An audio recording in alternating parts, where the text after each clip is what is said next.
So a quick enumeration of what all this means just because it's up here.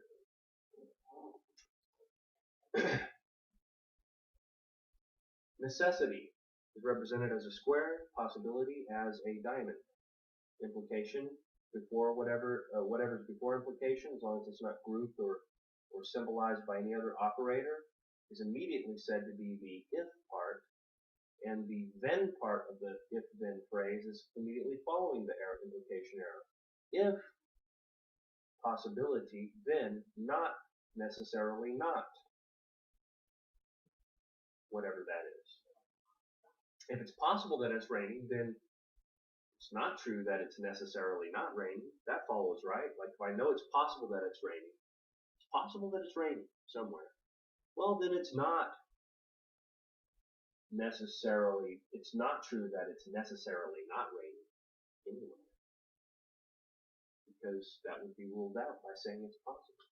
If it's possible, then it's necessarily true that it's not possible or not impossible.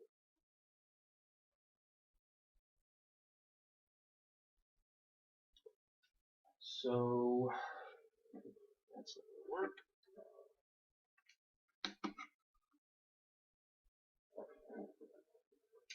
So if it's possible, then it's not necessarily not. I didn't put possible or necessary or anything else because I'm saying the thing itself. Possible X, it's possible X, then it's not necessarily not X. There's a slight distinction there, but you get that. If it's possible, then it's necessarily the case that it's not impossible, basically. Not possible. Not impossible. It's impossible means not possible. If it's not possible, which is this negated, then it's necessarily not the case. If it's not possible, then it's necessarily not the case. It's not possibly the case, then it's necessarily not the case, right? So we're relating the possibility and necessity symbols systematically. If it's necessarily the case, then it's not possibly not the case. It's impossible for it to be not the case because it's necessarily the case.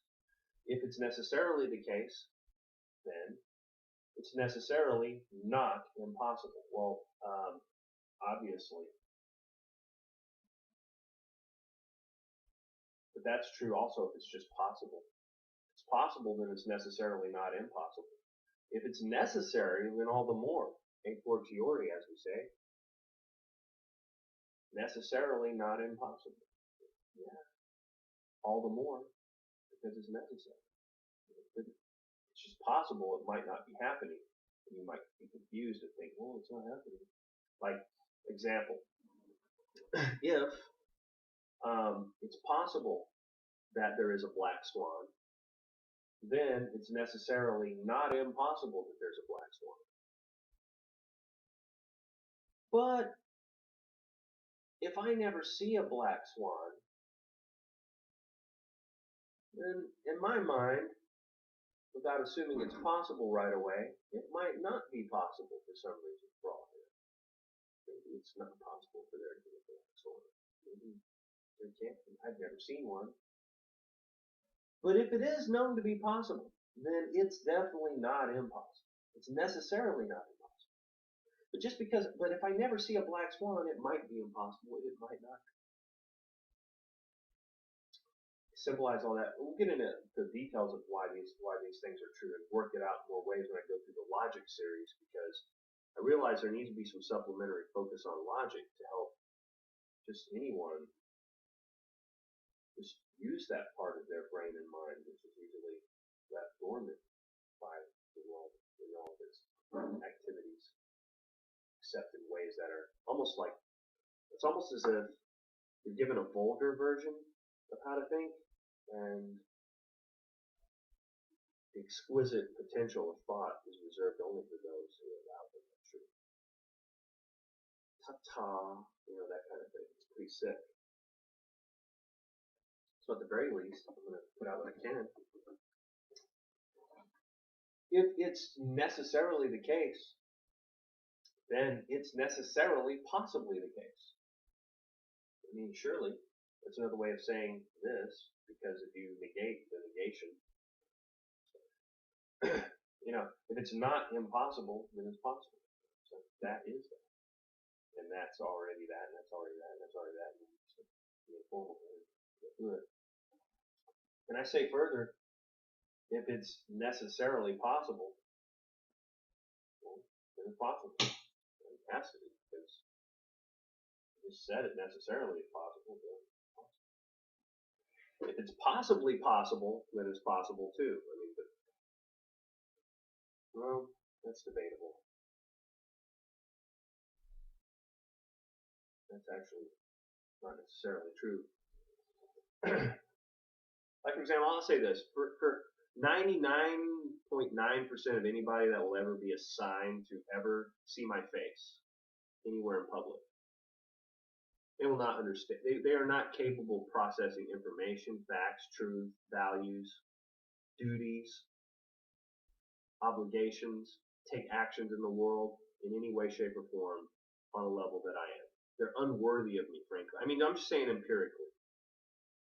I should not be bothered with them. They're actually beneath my status. I actually mean that. I mean, like in worldly, material terms. They don't have a right to confront me, talk to me even. They're just a waste of time, and they're an abuse. They're an insult. They impede progress for everyone.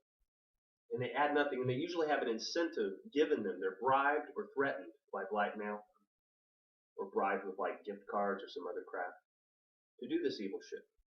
And whatever mush that's excused for being called their brains will take all that and concoct out of it a rationalization for their misbehavior. And it happens all the time. It's always happened. But at first I thought it was just demons, just evil, just human nature. I found out they systematically arrange this crap under the pretext of national security or the safety of your community or other crap. You sick fucks. For all they know, there's some Jesuits giving out the order that they're finally doing, and he might even rape children. It's pretty sick. You never know what's going on when you just follow orders, do you?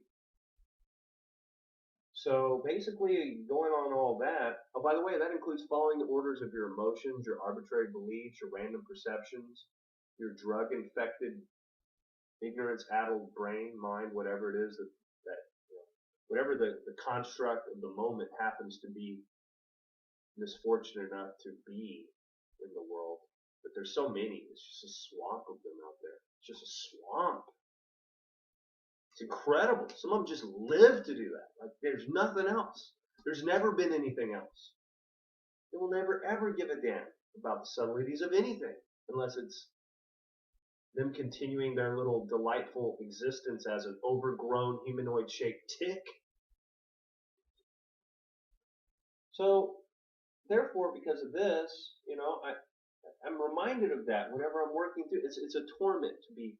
It's like living in a world full of hideous aliens. But somehow you rub something on yourself so they didn't just devour it. They wanted to use you as a slave or whatever. And you're just studying them, and you're the only human left there. Everyone else has already been eaten or turned into something for them to reproduce through. If somehow you live as a slave, you do what they want. Kill you, reproduce through you, eat you, whatever. They just sort of coexist with you. They think you're a zombie because they gave you the same poison as everyone else. You're surviving in it, staying in it. You're the alien. They're the norm. It's a nightmare scenario, but if that's what it is, then that's what it is. So, necessarily the case, then possibly the case. That doesn't go the opposite way. It's not true to say it's possibly the case that it's necessarily the case. It doesn't work that way, except in some rare circumstances, but those are special. They enable metaphysical deductions. Leibniz first talked about that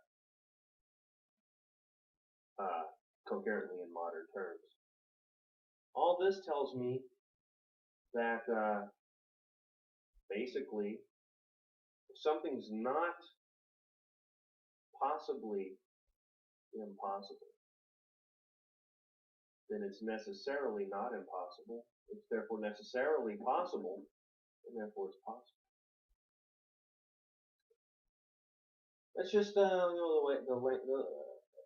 crash course tour through the operations of necessity and possibility as related to the implication arrow. And that's a really nice way to learn the implication arrow, to tell you the truth, because basically when trying to understand something that's invariant in several cases, we're always talking about the same operation here. But these things change in their form, but the content are pretty much the same, just transformed. And that really helps understand the most invariant thing, because you have some contrast that rotates very, very strictly and logically and meaningfully, and essentially around this without changing it. And it expresses itself only in ways that are intelligible through these means of expression, and therefore it clarifies its function very, very much in that scenario.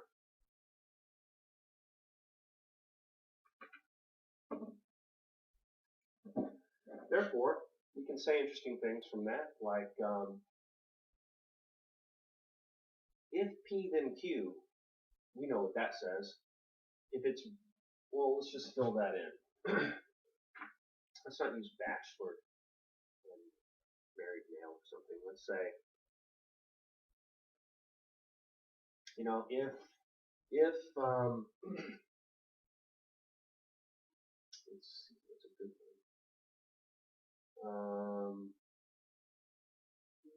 Well, I like to just stick with the good old tried and true.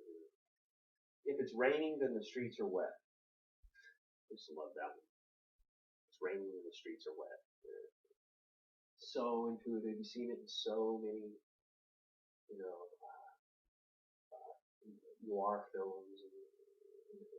It's such a thing. You've seen it your whole life. That it's raining, the streets are wet. You just know that if it's raining and there are streets anywhere, and the rain is anywhere above those streets, and those streets are wet. Not just the grass and the soil next to the streets too. It always works out that way. You don't feel like a fool at all when you say it's raining and the streets are wet. But in truth, and this is going to tell us something about the implication arrow generally, that's actually not an ironclad guarantee. That's if that's true. Then, if that's true, then that's true. If this relation is really true, then if that's true. But what if you just always found cases, if it's a swan, then it's white. Right? What if you've only seen white swans? So you're never going to see a not white swan, so you don't really know if that's true. You just never seen evidence that it's not. So if it turns out that you never see a black swan, then you know that's not true. So to reflect that sense, I'm here using, and this is I don't remember it being taught this way, but I'm sure that this is discussed in the logic textbook concerning necessity. And they have a different symbol for when this is necessary. There's a different arrow used for this. It looks like a fish hook. It looks like this. Looks like this, which is just awkward to draw.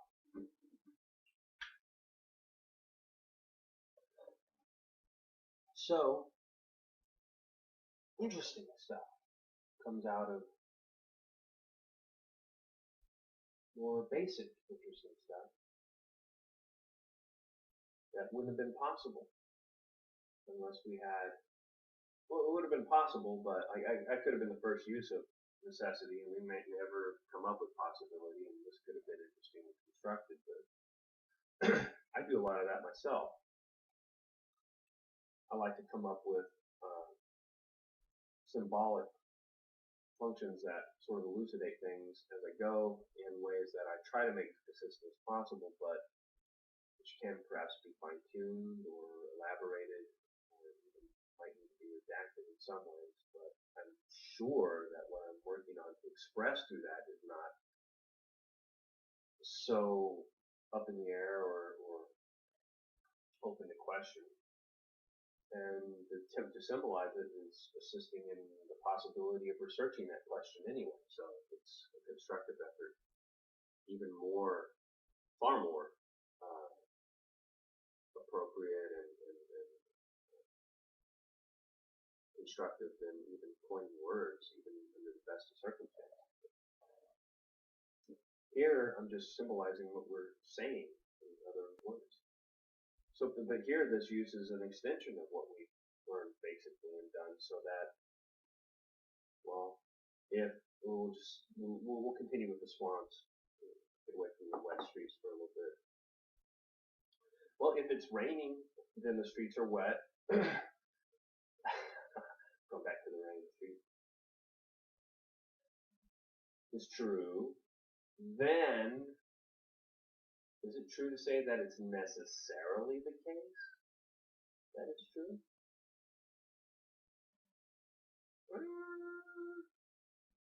We don't all agree on that. Some say yes, some say no. But if it's true that it's raining and the streets are wet, if that is true, then it seems like it might be necessarily true. Except that in logic, this is what's really funny about how logic is understood and taught. This is not causation. So that's just saying that of all the ways that either could be true or false, we're saying that by this statement that this will never be true, that is true and that is false. We're saying that part, if that ever happens, then this arrow is just, this P doesn't belong on that end with that Q being on the other end. It just doesn't work. And when we say that arrow is false. That's all that really means is that arrow in logic is just, we cannot have it that this Q is true and, excuse me, this true is false, and this antecedent P is true. We can't have the antecedent be true and the consequent be false. We can't have it. Consequent doesn't have to mean effect. So that's our cause and effect. The follow. That's all that's saying. It's just saying that this cannot not follow. In a way, we're already seeing a kind of necessity implied in some way. But just because that will make it false doesn't mean you'll ever find anything that makes it false. It just may be that the universe never manifests a black swan. That means in that universe, for some reason, it never, ever, ever had a black swan in it, but it had a lot of white swans. There were a lot of opportunities for people to wonder if they'd ever see one. But there's never in the history of that universe, all the way to its end from the beginning, ever a black swan anywhere, ever. Much less one that anyone had seen. It hadn't even been created in a genetics laboratory, not even by the most advanced and sophisticated, the strange philosophical fetishes. So basically, this never happened where this was falsified. But does that mean it was impossible for it to be falsified? Is it necessarily true, and hence, is it? If it's necessarily true, then it's necessarily not untrue. Right? If it's necessarily true, it's necessarily not untrue. That means it's saying that this necessarily cannot happen. But clearly, aliens could have made a black swan, or black swan could have manifested, if we say that it could have, if it's true that that universe could have done it. But if it never does, we have no evidence that this is false. Let's just say we don't know the difference between that universe and a universe where it's necessarily true. We don't know that there's such a thing as genetics. We don't know that there could be a black swan.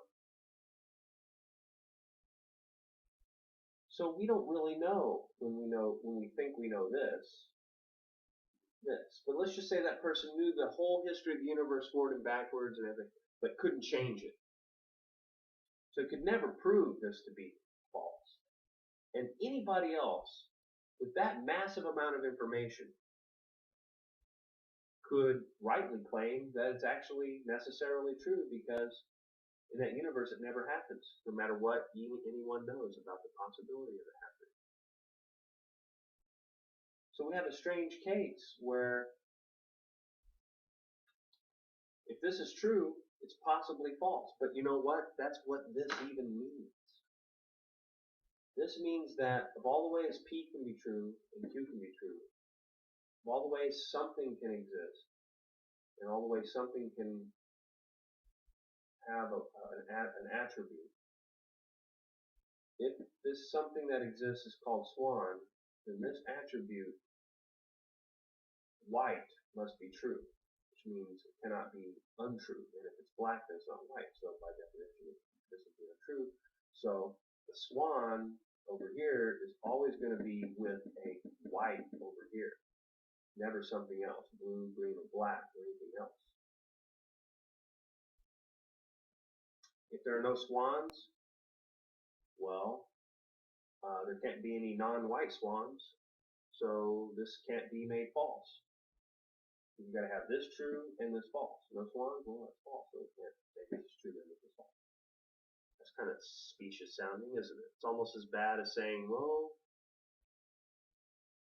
in that whole universe there never was a black swan, so nothing caused it to happen, so it must have been impossible, really, if you think about it. The laws of physics, everybody made the decisions they made. Because of what you believe causes decisions, but it looks like everything went according to plan, so to speak, and for all we know, that's the only universe and the only plan. And then there's a whole lot of metaphysics that goes into that, but basically the bottom line is, it never happened. If you wanted evidence, there it is. This was never even false. I mean, there was never a this true and a this false. There was never a swan that was not white. If there's ever a swan, it was always white. If there wasn't a swan, it couldn't be anything other than white or white. So that doesn't affect it. So if this is false, it doesn't matter if this is true or false, because you can't establish the question that matters, that if this is true, this is true, and not if this is true, this is false. If this is false, it doesn't matter if this is true or false. It's irrelevant, because whiteness and not whiteness is for anything but this at that point, because this isn't true. Oh, whiteness and blackness are true of something, but it has nothing to do with swan, but that's false.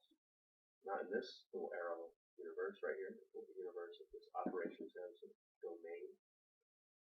Where does this happen? So in that case, we're not really even meaningfully talking about this as true, whenever this is false. But if this is true and this is false, even once in that universe, boom, this is not true, period. Even once, even if at the very end of the universe this happens. And of course, even if it happens at the beginning, then surely, if it never happens again, it's still false, even if no one ever knows about it. Well, that's kind of a shaky situation, because the nature of this is that it's falsifiable. I mean, logically, just in the total system of logical thinking, you could have making that P and that Q and implying the arrow to be between them, but rather over here, you could have true and true, true and false, false and true, false and true.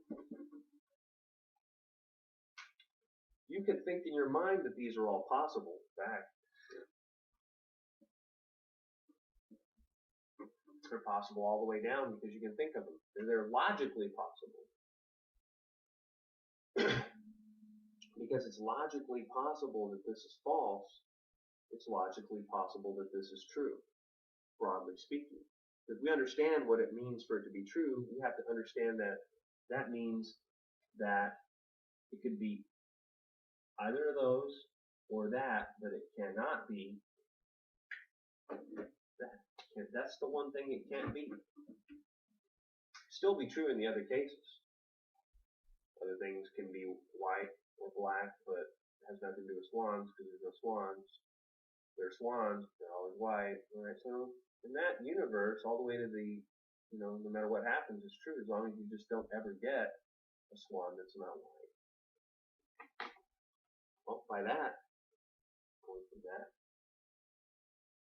we see that the falsification of this must be possible for it to make any sense. So in a sense, in an important sense too, not in a minor one, it must be possible to say that this is false, even when saying it's true in any universe, logically speaking. We're not talking about cause and effect yet. So logically speaking, at least in one little contained way, we can interpret this so that we can say something constructive about it with necessity, so that we can say, well, we looked at universes where it's always true that they're swans, that are, whenever there are swans, they're always white. Then we asked ourselves, well, then can we say this? If that's true, then let's just take the universe and make it true. And just assume that for the sake of argument. Then the question is, will we find that it's necessarily the case that it's true? That it couldn't be false? Well, I think in this case, we have to remember that logic is not just about truth tables and just whatever T means, whatever F means, just make T not F and F not T. We got to go past that and get into content. We can't have logic without content. There's no such thing as purely formal logic. Never has been. Logic is always content before it's formalized. It's the content of thought that's formalized in logic. But so we have the issue of the logical possibility of a falsehood in 1 out of 4 cases of possibilities of permutations of truth and falsehood of the elements of this statement, so that the total statement of the implication can be false in one case and true in the other 3. That means it's logically possible for it to be false. And then what we mean is it necessarily the case that, well, let's clarify with intuition real quick using the swans. We know that aliens could have, in that universe, let's say we know that in that universe this was true, but aliens could have, or anyone, any geneticist could have developed a black swan, or nature could have just randomly operated in that way. In that case, who knows, but causally. So therefore we know it's logically possible for this to be false, even though it's not false. So we know it in 2 ways. We know it logically, because of the nature of logic and instruction. And we know it empirically because we can conceive a situation where it could be false in the order of things, understood properly enough that this could be understood to be true. The way that we understand this can be true, or false possibly, lets us know that it could be false. This isn't. We said it isn't that universe, we say we know that whole universe for argument, when we drew out of the void for argument, that in that case, just say there never was a black swan. Just say there weren't even any swans would be a cheating sort of case, but it'd be true, there never were a swan. But if a swan could have happened, just the chemicals were a little different, or a geneticist bothered to make one. Or if you could travel to a parallel dimension right next door where there were, or just get inspired by it, next thing you know, you have it. Different ways of putting it can tell us that, look, this might be false, that it just wasn't in that whole universe, and that universe ended and closed so that we know that it's closed. This is true anytime you put swan here and a color here in that universe. Even if you never do. But if you ever do, boom. But we think, but weren't there possibilities for that to be different? Weren't there possibilities? Weren't there? Conceivable possibilities at least? Isn't it at least conceivable? And can I at least get away with thinking that there might have been a black swan? Even if in that universe there never was? And even if forces prevented it necessarily by cause and effect? Well, we know that in these universes geneticists could have maybe even had this very problem brought to their attention. And they invented white swans, or I had white swans, and they thought, well, we're just not going to do the black swan thing. And for some reason, no other civilization in the universe ever encountered this issue. And therefore, when this planet was destroyed, or when that tradition was eliminated in whatever way, it was never reformulated, this issue of the possibility of a black swan, or even a white swan, or any swan for that matter. Let's say that happened. And it would still be true, but we can easily see how it would have been possible for a black swan if only a comet didn't come and destroy that planet before the geneticists created a black swan. Maybe they were even about to. Maybe, in fact, that was their big thing that they wanted to do. Someone, maybe a spirit being said, hey, there cannot be black swans. And if you should try to step beyond this boundary, you will incur the wrath of the gods. So, well then, in that case, we're not going to have black swans and obey these gods, and then some radical thinks, you know what, I'm not going to throw away my freedom to some dictator, even if it's in the form of a disembodied voice, projected in my head or really coming from the trees, I don't know. But I am going to make a black swan. So I'm going to build a Tower of Babel with building a black swan. Genetics, the science of building a black swan. And then they work on it for thousands of years and get to that point where they finally know how swans work and how to make them change in different ways. And they just want to make a pure black swan. And we know it's a swan. It's just like any other swan, but it's black where it would have been white. Every other thing is part of it's the same, and we can prove it empirically and logically somehow. Just before he actually created it, genetically, almost introduced the genetic material. Right then the comet hit. Let's make that close. That way, in the nearby universe, it happened. Right? Not this one. This one, the quantum fluctuations of a black hole somewhere in the center of the galaxy would do. And the Hawking radiation perturbed the way that gravity oscillated throughout the cosmos, rather the galaxy, so that that comet was altered in a femtosecond. A little later in the next universe, so in that universe, the black swan exists. But in that universe, this is not true. False. Period. False. Just false. But even with the possibility of such a falsehood, it can be true all through that universe and never be false. But it can still be possible. That's just part of the definition of what it means for it to be true, is that it's possibly false. Well, does that mean it's necessarily the case that it's true? Well, first of all, let's look at it in one way. We think inside, let's just leave out other possible worlds and say, well, there's just this one. But you know you might get up tomorrow, and then you might not, because you might finish this project before a comet that's known to be coming hits, or if the quantum fluctuations at the event horizon of a black hole or perturbs of the Hawking radiation emanated from and affected the approaching comet just slightly differently. You can even compute this. Maybe they have quantum computers even that can simulate this possibility. It says, oh, there's a 50-50 chance we're in that universe.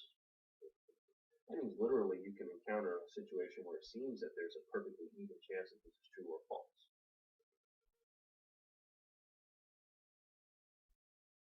In such a possibility, to take the extreme and enshrine it for the sake of argument, this may or may not be true or false in a perfectly even way.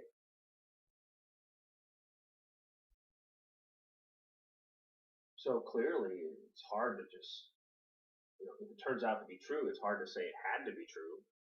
It's really hard to say that, especially if in the universe next door it just isn't. But leaving out the universe next door, let's just say the other half of what almost happened.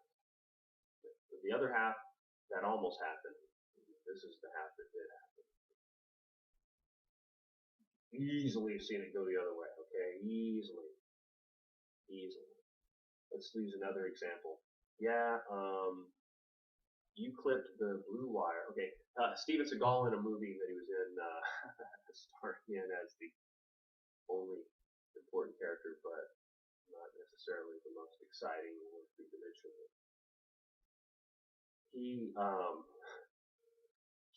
Sorry, I just got to be honest. I'm not here, but he's beaten the hell. I love the content a lot of what he does, but it's just not the old stuff. He used to do it so much better than he's doing. It's a little sanctimonious without the necessary depth to justify it, but there could have been a justification for the depth, and at least in some cases there is, like when he's capturing a serial killer, child murderer, or whatever, sick person who implants bombs in people's chests and leaves them naked in the woods so you can watch them blow up from a hotel nearby, right? Well, Steven Seagal intuits from seeing that there's only 3 minutes left on the clock that the sadist must enjoy watching them, perilously try to figure this out, wants to see them blow up after his raped, incapacitated victim is laying there with a bomb surgically implanted above her heart. So Steven Seagal magically knows to go into the hotel over there. It somehow knows which hotel room to go in. The guy says, "Who are you?" and all that. He claims, "Well, the door's open." And then he looks around and says, "Well, I know you don't live here. I can tell just by looking at the decorations." Also something else and some other one-liners. It's just absurd, right? It's like not Sherlock Holmes. So, he beats this guy just about to death. I mean, it's so bad that they have to kind of, it's ridiculous. He should have been moved, but he wasn't. But finally, he confesses which wire has to be cut to prevent it from blowing up the victim, and he says he gets him to confess which wire it is of 2 wires. By the way, he somehow figures out it's one of 2. It's a master bomb diffuser, but you can only narrow it down to 2 out of 8. Could narrow it down to 1. So he interrogates this guy. Or maybe he's just not sure and he wants to make sure. Well, he gets this guy to confess which one it is, and he reasons magically that it's the opposite one. So deep bad. And he tells the guy on the ground, the one to clip, and it's the other one, not the one that the criminal, evil bomb maker said. And it turns out to be right just 1 second before, of course, it's going to go off. Phew, right? What a relief. Couldn't see that coming. Actually, I wasn't sure if it was going to blow up. In Steven Seagal's movies, they have some rather, it's pretty sadistic sometimes. He's trying to bring some realism into it, and he portrays evil really well, and he portrays the way it should be treated rather well. So well that, I mean, let's face it, the big problem with good people is they're a bit too squeamish sometimes, but mostly it's too squeamish. They're not, there's no lack of courage, it's just they don't really like right people as much as evil people. So it's understandable. He doesn't have that problem. His character gets it done, right? It's really great. But okay, so anyway, that aside, he reasons it's the opposite. Just with this magical intuition, he knows that it's the opposite. Well, it was pretty conceivable that it's pretty intelligible. It's pretty understandable that some people tell the truth when they're beaten almost to death, when they just have two options. And if he's motivated to not get beaten more, if you think that even works, then it's conceivable that, or it could even work. Well, let's get back to possible worlds. If it could work, then in this case it might work, right? And then, so maybe he's telling the truth. Maybe it was this. He just said the opposite. If it blew up, Steven Seagal couldn't even be mad at this guy because he told him which one to cut, and he told the guy the opposite. I mean, it's just literally, it's kind of funny actually. I thought that would have even happened. Actually, I thought that would have been funny. His career ended that way, or there became this big stain of guilt in him. That would have actually added depth. Wow, just a chance to add some depth to one of his characters. I thought he was clever by saying the opposite, as he's done a lot of interrogation, so he knows. Then the bomb goes off, and he realizes he got it wrong. And that guy laughs because I told you it was the other one, man. I told you which one it was. You know what Steven Seagal said? And then kills the guy because he doesn't want this to get out. And he tells everybody else that's what the guy told him. And they'll say, you should have picked the opposite, right? You should have known he wasn't going to tell you which one it was. Like he assumed that, so that would add some depth. It'd be kind of interesting. But that's not what happened. What happened was he was right. He was right because he's a Zen master, and he knows when he's beaten someone to the point that they're willing to confess the truth and when they won't. He measured their psychopathy and ability to endure pain like a scientist. He's measuring it out while he's doling it out. Yeah. So that's going on. And so we can easily imagine a world where he was wrong, right? So in the same way, things could easily go another way than we think, but they don't. And there's never a chance for them to do that again. There's never a chance for all we know, the laws of cause and effect made it go that way. Steven Seagal had to believe he was right, and he was. Good thing he was. He really was sure about it. Some people aren't sure. They guess. Think about that. So clearly there's the possibility, it's tangible, if abstract, but also very possible, easily possible to make concrete, that there are more than one possible ways for things to be, cases even where it seems that it's just going to be one way, no matter how certain we think we are. Even if every time Steven Seagal's character ever had to try to figure out whether someone was lying or telling the truth, he always got it right.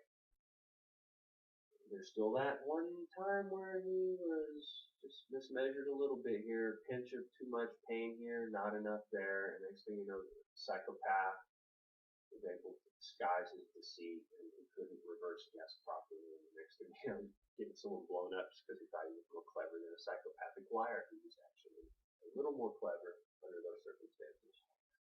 And that could happen if Steven Seagal keeps getting older and keeps doing this magical stuff into his 70s. His characters. Once they become sagely wise in the right proportion of their age. Enough Seagalology for now.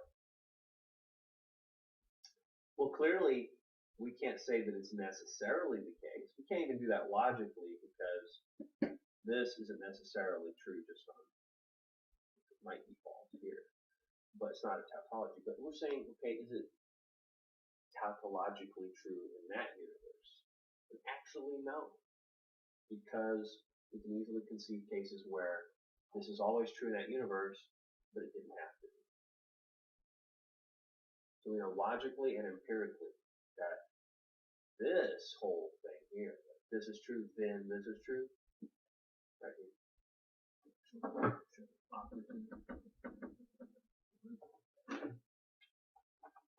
Which is this.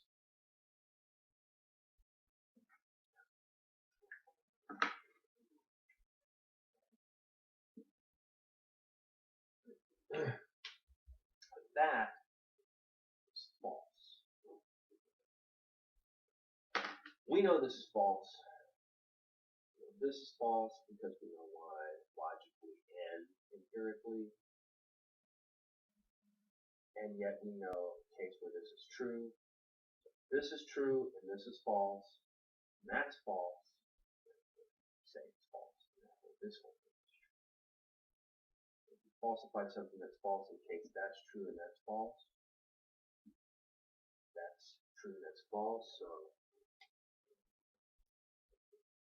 true, false, true, false, false, false. Make it false. And that's true. That's true. That's the big operator now. That's true. It operates over everything else. First, this operates over all this, but not anything else. So put this to close it. This operates over that. That operates over those. Added this, and in the same, and this now operates over that and that would, and that. And in the same way, this operates over that. So that's how operations work in logic. So we've gone over necessity and possibility involving negation and implication, mostly to elucidate the nature of negation, implication, which is a little less clear than negation.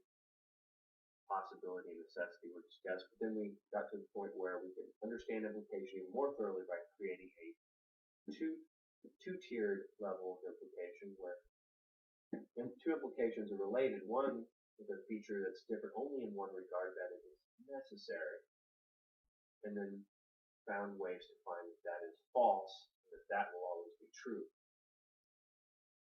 That will always be true. And because that will always, well, let's just say that that's always true. Right? That's always true. Is there any way this could ever be? Because we're finding a false. Could this ever be true? Because we've got a false here that we know there's ways that logically. Could this logically be true in any way, or empirically be true in any way?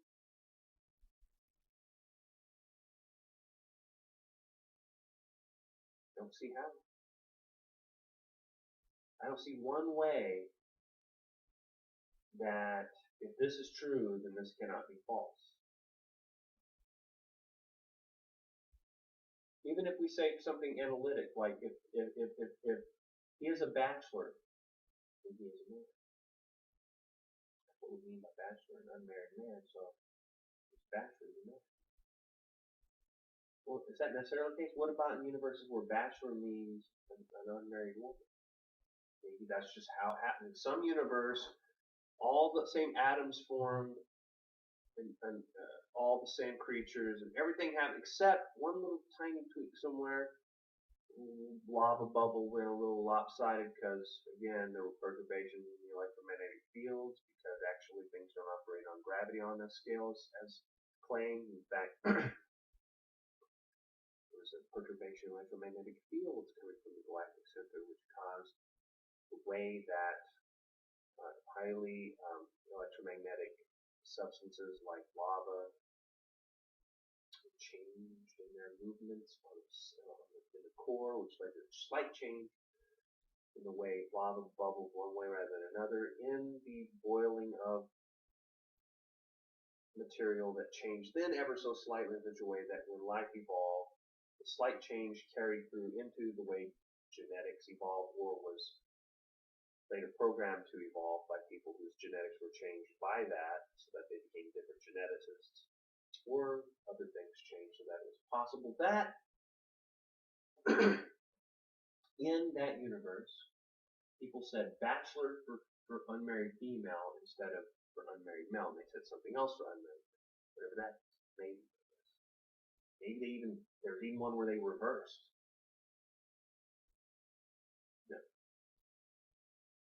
Bachelor in reverse. Well, in that case, it's not necessarily the case that if someone's a bachelor, then he's a man. Might be a woman. And let's not even talk about how that might be true in our universe.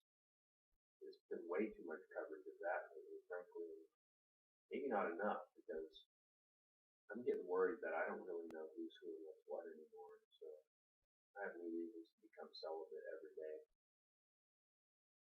Well, I don't see how, if something could be analytically true, and therefore impossible to be false, even logically. It's just not possible in the universe for it to be necessarily true, because how can there be a universe where it looks just like this one, but it was false? Because while things can be almost exactly the same, almost is too big of a word to add to that for it just to be the same. Almost means even if it's infinitesimally small in its difference, it's still not the same. Just not the same. And not the same is true, even if it's infinitesimally different. It's false. And I should say that in that case, if this is ever false, then that's necessarily false. Because the only way that can be true is if that's always true. If that's ever false, then that's necessarily false. So, this operates over that, therefore this operates over that, and that, not that. If that's false, we can make it a little off. That's false. Therefore, we know that even in universes where this is true, that's false. Therefore, if that's true, that's false.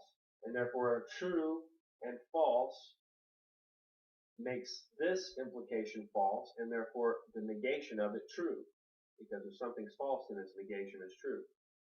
And if that's true, then that's true in every universe, because there can't be even one where this is true, if in all of them it might be false. Because we've shown that it might be false necessarily, even in cases where it's supposedly analytically true.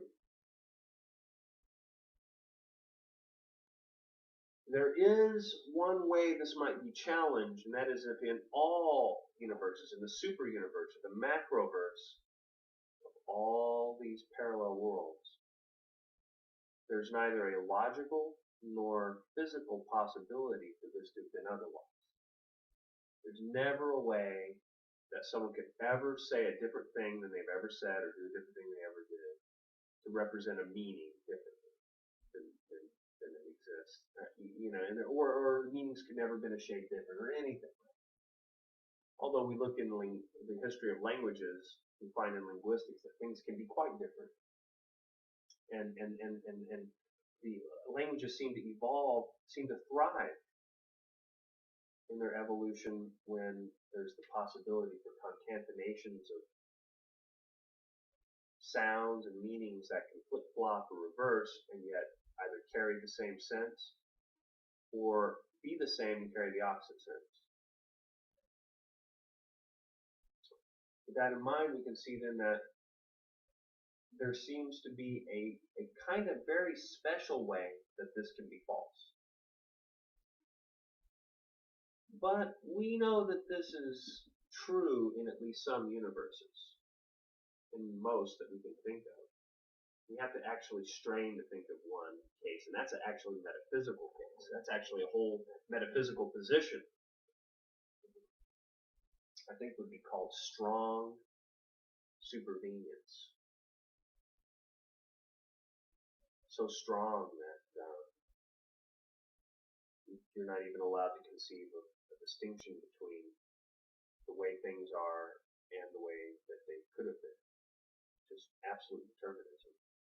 So rigid that we think that thoughts about other possibilities might happen to coincide with the occurrences, but they were never possibilities then. They were actualities that we weren't sure of, and that's it.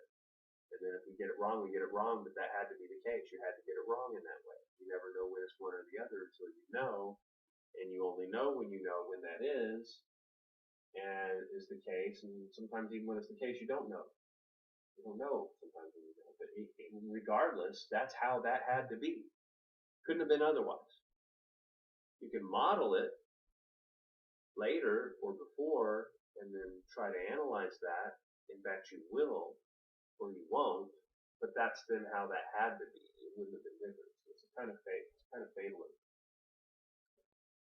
In that kind of case, it's hard to see how things could have ever been other than they were. And therefore, if you ever see this true to be true, then it has to be true. In that one case, it seems possible to say this. But in the case where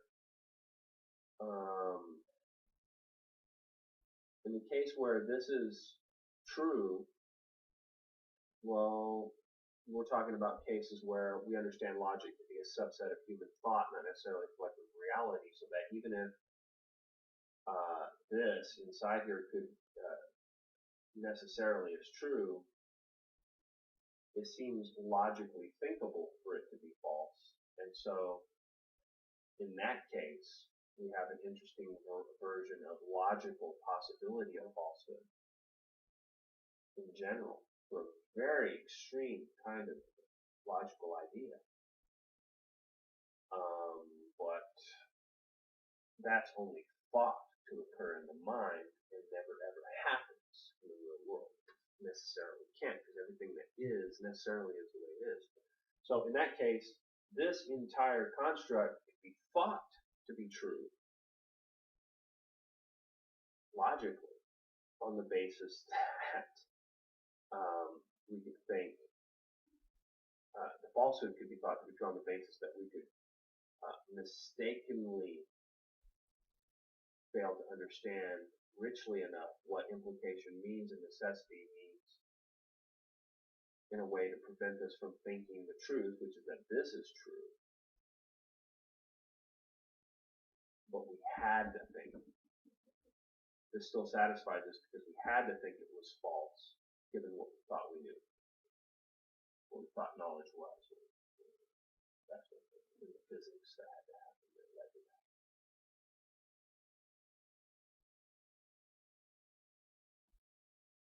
You think that's true, but it can't. This has to be true. Well, you think it can be false, but it can't be. It has to be. In that case, it's really hard to think of this being true. In that case, that one case, it's almost impossible to think that that's true. In that case, I don't see how anyone could meaningfully think that that's true.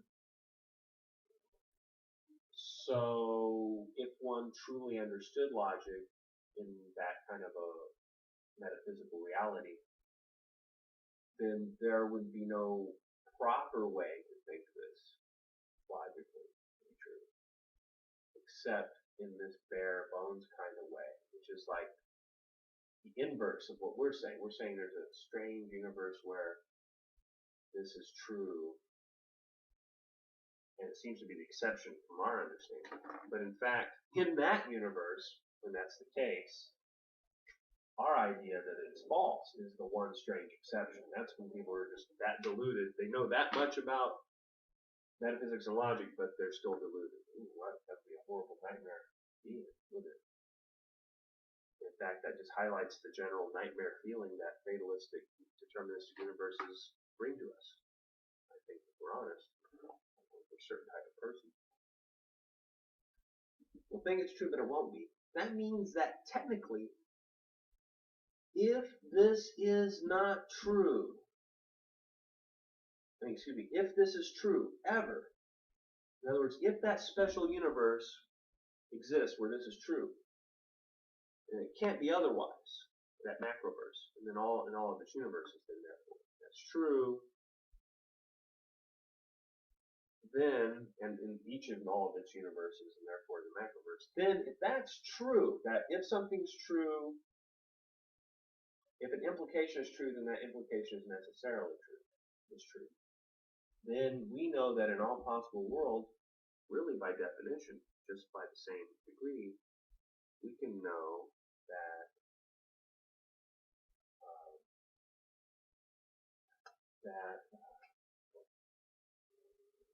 necessarily not untrue. We know it's not untrue, but we know it's necessarily the case. So we know it's something interesting. which turns out to just say, again, what we've already said.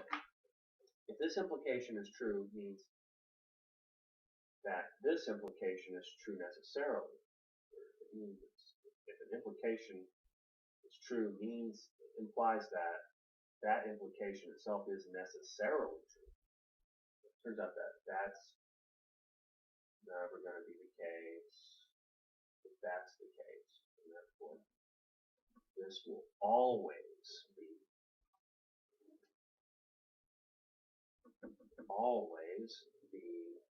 true. Get that on there real quick. That's going to be true, then that is already true. So you set it here, it's true here. But it's necessarily true is true, then that's always true no matter what, that's true. Therefore, we know that the implication has to be true, because this cannot be false. That means if this is true or false, this can't be false, even if it's false. It's crazy, isn't it? If that's false, that would have to be false, but that's just if that's false. Right? We'll never ever see that false and that true. That's all that tells us. It means that has to be true. It cannot be false. No matter what any of that is, that has to be true. And if that's true, and it is on a macroversal level already, that includes every possible way that anything can be true. And that means that it necessarily is true by definition. But we already knew that because if we take this to be we take this to be P, this to be Q, and then we put if P then Q then necessarily if P then Q, then it's true that it's necessarily the case that all this, and therefore this is the conclusion of. We have the form containing the implication of its expansion right in its genesis, its beginning. Understanding possibility and necessity in these ways has helped us enlarge our ability to understand what implication means sufficiently to wrap our minds around the issue of what is the difference between logical implication, necessary implication understood logically and empirically in such a way that we have a chance to best grasp any of the elements involved and enlarge what we can consider in logical terms as well as metaphysical. And we've also found that there are rich relations between metaphysics and logic, which should not and cannot be ignored in the study of either.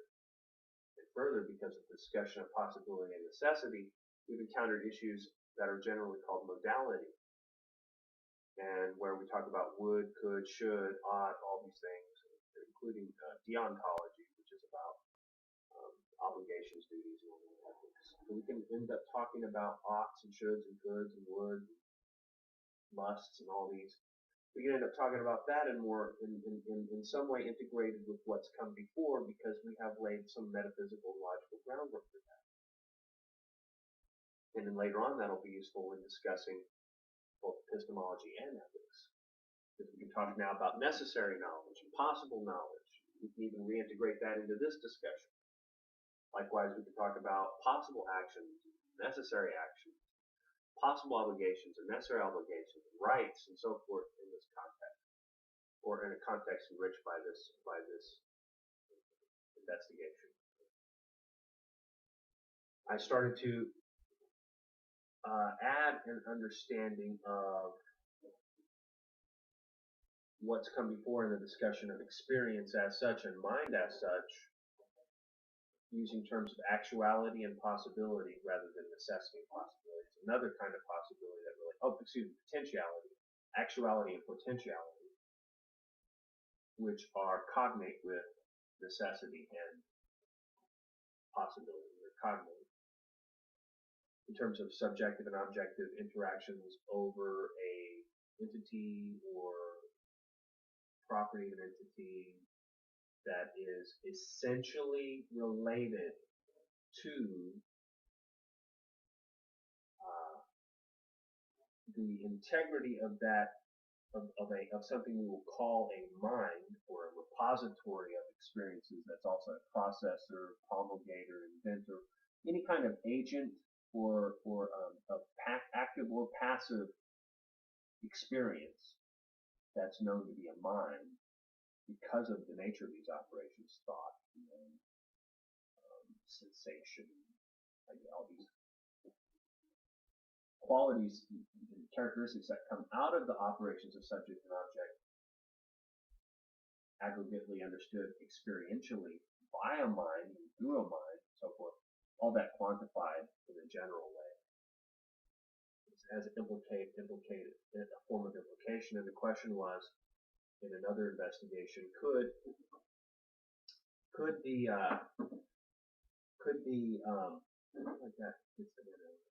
the objective feature, is there a way that the subjective aspect implies the objective, and how could that be understood? In this case, it was a matter of anthropology. Empirically, in such a way that we would understand that that's necessarily true,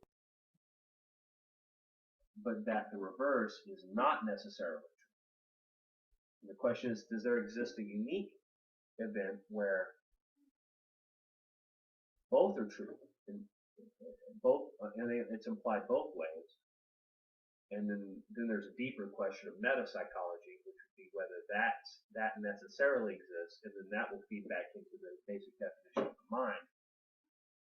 And then the application was to the question of how gynocentric hierarchies conform notions of healthy relationships into the fold of what are their conscious and subconscious aggregate sets of desires, impulses, and biological needs and physical needs and causes and effects inside them. So that the question is, how strong is that relation?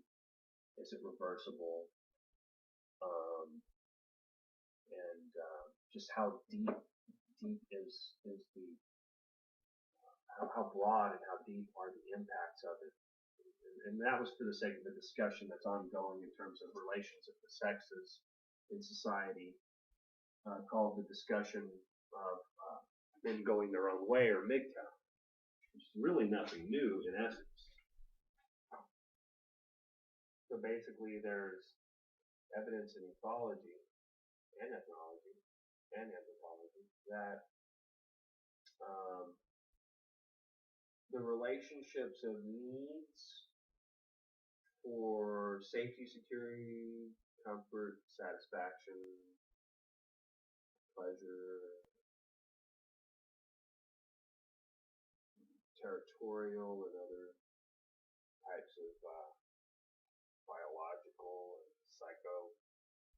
social and psychobiological and sociobiological and all these other permutations of mind and body as they relate to a species and its groupings of their behaviors, their functions, can give a sense, a rough sense, that if polarized in certain ways, they put into some type of relationship of, say, a scalar relation with a different weighting for these two groups,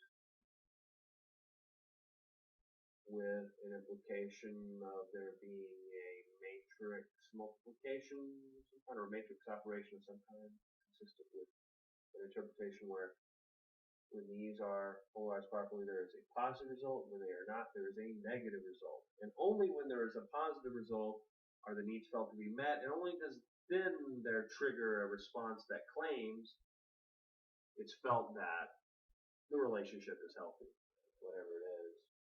And then the authority has been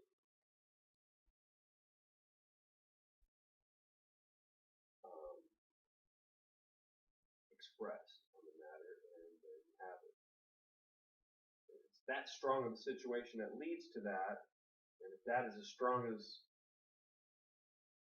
Dendrides or MGTOW types say, then in fact this is so distorted that what's meant by a mind and experience must somewhere be distorted to such a degree that even if it's as bad as that is claimed to be, and it probably is, then we can still say constructive things about the question of how experience operates in ways that can be fleshed out by these kinds of situations, because we live in a world where things are anomalous. Things are already anomalous fundamentally because of the existence of evil. Who's to say that the way things like, geese and the color of their feathers, weather and the effects on objects in the environment, or even things as abstract as the way things are defined and then spoken of in language, and finally the question of how people relate in societies according to the prerogatives of biology and physics that are operative. All of that can all permutate in ways that could lead to exceptions to what are perceived to be what would be the normal operation of events, in ways that could be, while distorted, help us see what would have been the ideal or normal, or help us see what the limits of that would be, so that this reflects a variation on that, really that truly normal, that meta-normal feature of whatever the phenomenon, in this case experience, and the way minds process information in the form of experiences so as to qualify their actions as to propriety, question whether they're satisfactory or not, and so forth.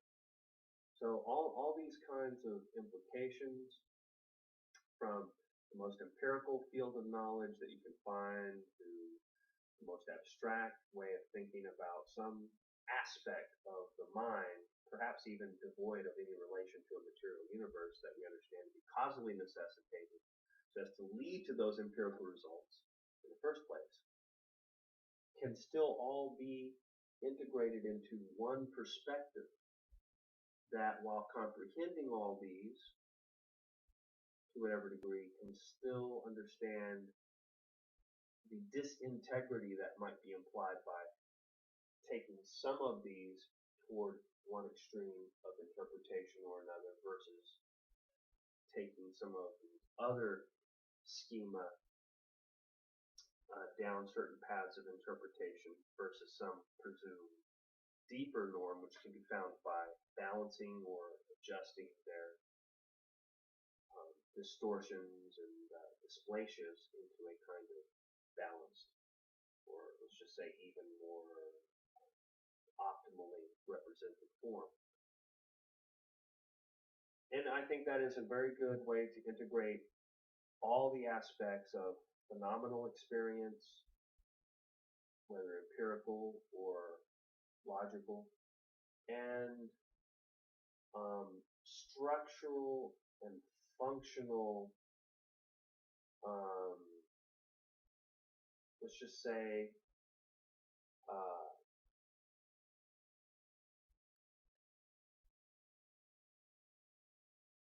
I want to say just basically theoretical construction, which is a little different than just hashing things out logically and empirically. It's a kind of intuitive and artistic approach to dealing with experiences that can reach further than the box that it's in.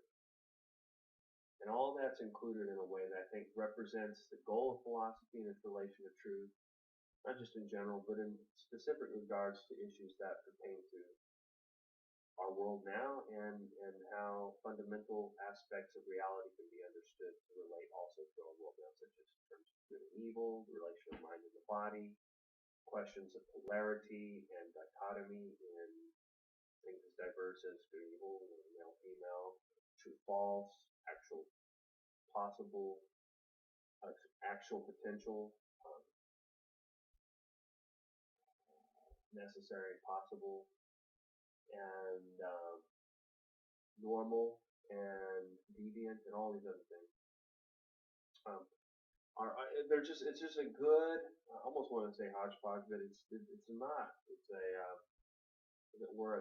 well-made quiche of logic and its relationship to things that are understood to be tangibly concrete. We have the abstract and the concrete. It's a very good, let's say, a good cobbler of the two, and I think that it comes together well to relate back to some things already discussed in the um, the epistemology as well as and it will be fruitfully reintegrated in some ways in the later work in the axiology, which will come up soon, which will include discussions of, again, already as discussed, epistemology, and then there's an inevitable reference to metaphysics and logic, and we'll go further into the questions of value, um,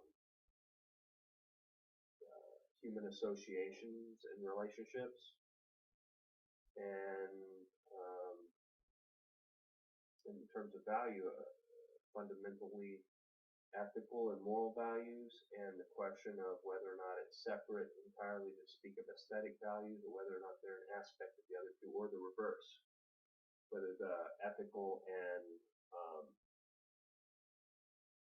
other senses of value that we may have are expressions fundamentally of our aesthetic position, or the way we experience the nature of pleasure, beauty, harmony, um, what seems fit and proper, comfortable, right, in some sense. We're not talking about ethics and morality yet per se, or what seems best practically in terms of politics or anything else. We're talking about something that is called aesthetics in that case. And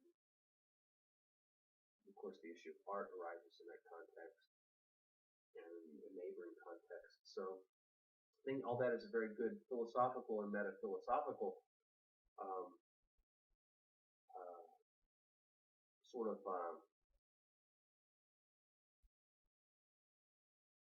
collage of considerations also to bring into the collection of things that have been talked about on my channel, and it fits in as a continuation extension of what has come before, and it will continue to promote the further development of what's soon to follow. And all this comes in terms of what has been discussed as the question of what is the purpose of all this? What am I getting at? And what I'm getting at is what is the meaning of truth? What is truth? What is truth? What is it? Not just as a function of some way of talking about it or thinking about it that's specious like logic, rhetoric, just language, just linguistic, just something that people traditionally or customarily mean by it. But also, what is it in terms of values? What is it in terms of right and wrong? What is it in terms of the real and the unreal? What is it in terms of even things found in nature, so that we can ask, what led to what? What results from what? And caused what?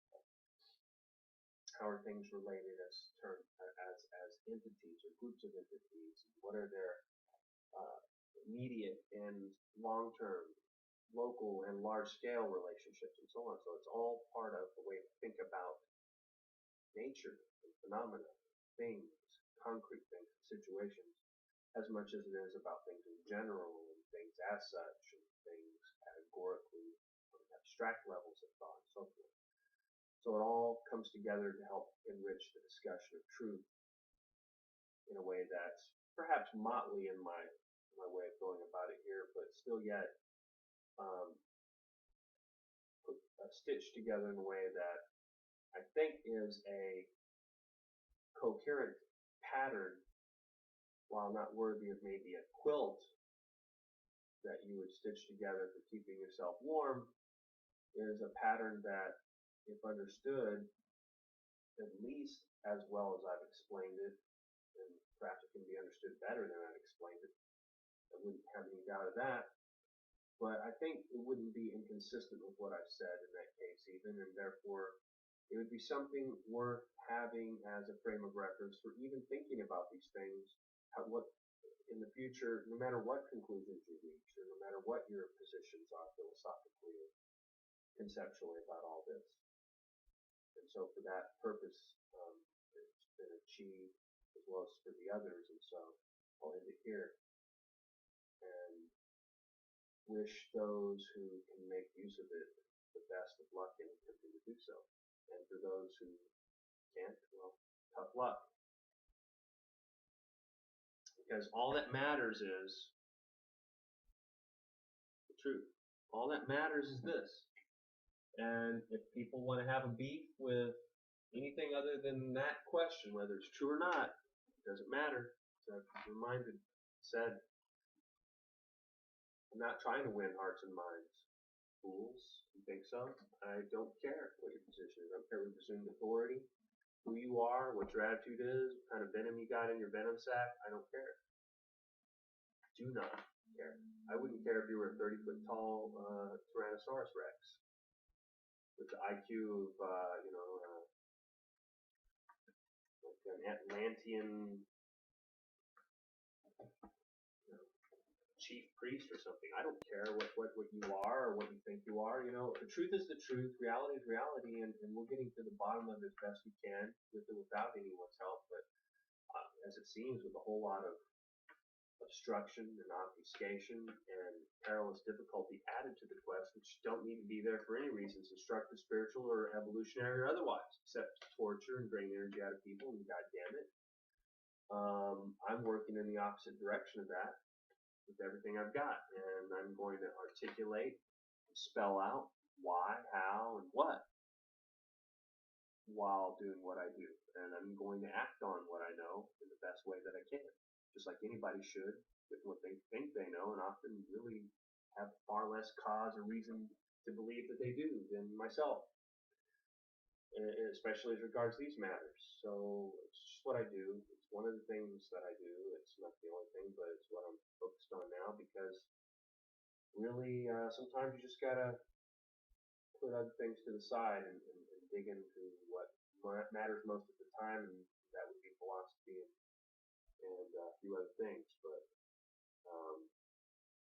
sometimes you just gotta rotate the crops. But I enjoyed it. Hope you did too, if that was in the cards. And until next time.